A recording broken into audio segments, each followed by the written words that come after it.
I'm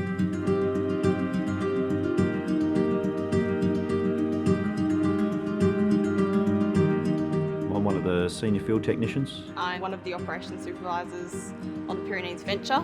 The Offshore Installation Manager, OIM. I look after the Australian non-operated unit for production. I'm a health and safety specialist. I'm a production technician here. I'm one of the marketing managers. Senior production operator. I'm a subsea engineer. I'm the medic offshore. My name's Graham Salmond and I am the General Manager for Petroleum Australia. We probably have the widest spread of geographical locations of our assets in Australia, where we have our Minerva gas plant down in South Victoria, and we have our Pyrenees and Macedon plants up in the northwest of Western Australia.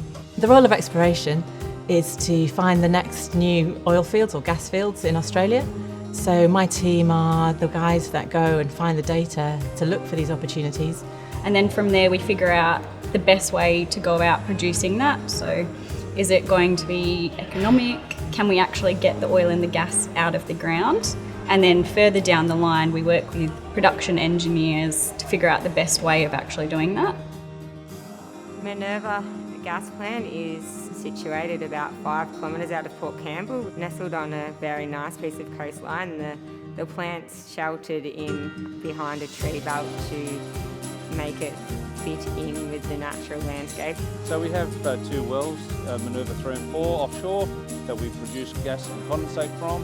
Our condensate is separated out and then sent via truck to the Geelong refinery, where they use it as feedstock. Our gas is produced and pressured for the domestic market, which is then distributed through the gas network to South Australia and used by the Pelican Point Power Station. Most of the time it's very fun. The team works well together, and sometimes we just got to knuckle down and get the work done, but most of the time we enjoy ourselves while we're here. It's a small team, close-knit team. The main focus here at Minerva for us as a team is the safety aspect. Make sure that we are doing what we're doing safely, correctly. Everyone goes home the same way that they come to work. Yeah, I live locally, and this is one of the things I like about BHP. They look after the environment, and the local community know that we're a respected company that actually works within this environment. As you look out here through the trees, you look through the bottom of the trees and you can see the beautiful sun rising up and the sheep grazing in the paddocks, and you just think, well, there's much worse places to be than right here. The future for Minerva is very bright.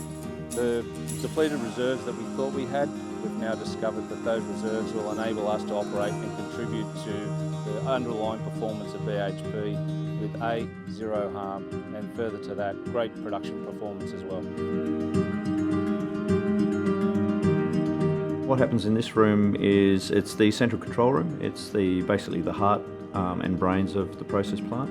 It's where we monitor where the gas comes in from the wells offshore, how it's processed through the plant, and it meets the requirements for sales. And it's where we can monitor everything from alarms, trips, and just general process. The gas comes in from offshore from 4 wells, 90 k's that way through a 20-inch pipeline.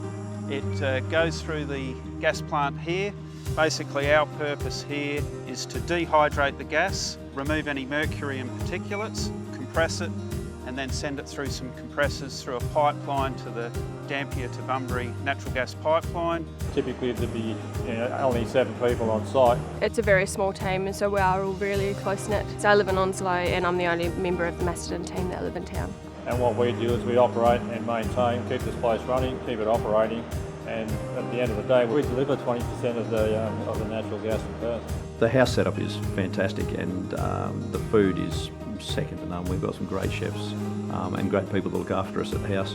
It's a very small community, and we buy everything locally here instead of ordering from Perth and getting it delivered up. If you don't like what's on the menu, the chefs will make what they're looking for. They cater to a few of our fussy needs. Bacon, poached eggs, omelettes, scrambled eggs, just any type they want. We have a great team of people working here. Everyone bounces well off each other. Lots of laughs, and also the focus on the important things like getting the job done safely is managed very well. Hi guys. cabin. Home away from home for 3 weeks. Got my couch there, my desk set up there with my laptop, my bunk, my ensuite, shower, toilet, my TV and my few posters.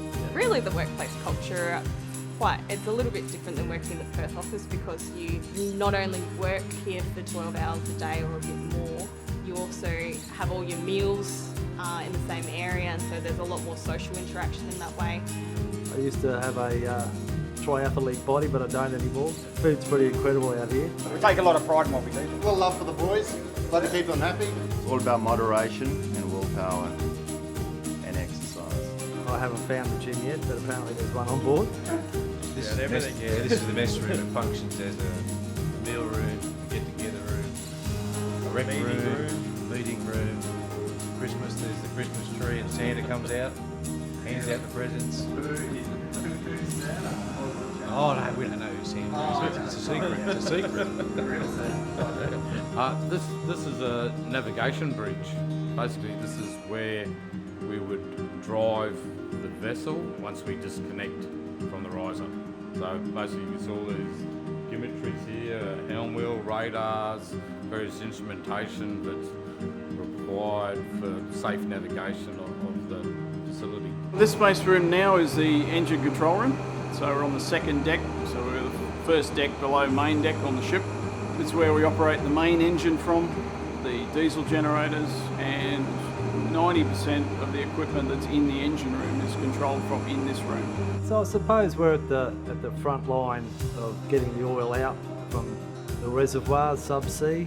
From the DCS behind me here, we're able to control what's going on subsea, bring the oil and gas, water on board, the well fluid. Once it's on board, then the process here separates out the water, gas and oil. We recompress the gas.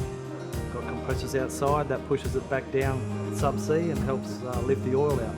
We have a great team here, and over the years we've built a great culture. We've got a good bunch of people that challenge themselves, and that sets us up for the future, and it's great to see everyone involved in that.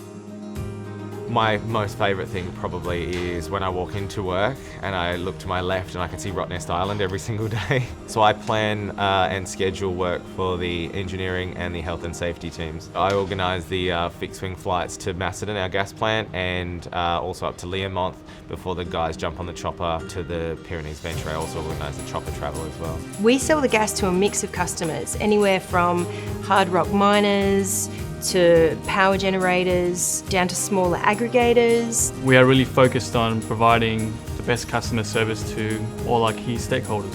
I get to work with a variety of fantastic people every day, from right down at the coalface, doing the drilling and working on the wells, through to my fellow marketing managers. If ultimately I can create that environment where people actually enjoy swiping their card as they come in through the gate in the morning, then I'll feel that I'll have had some level of success.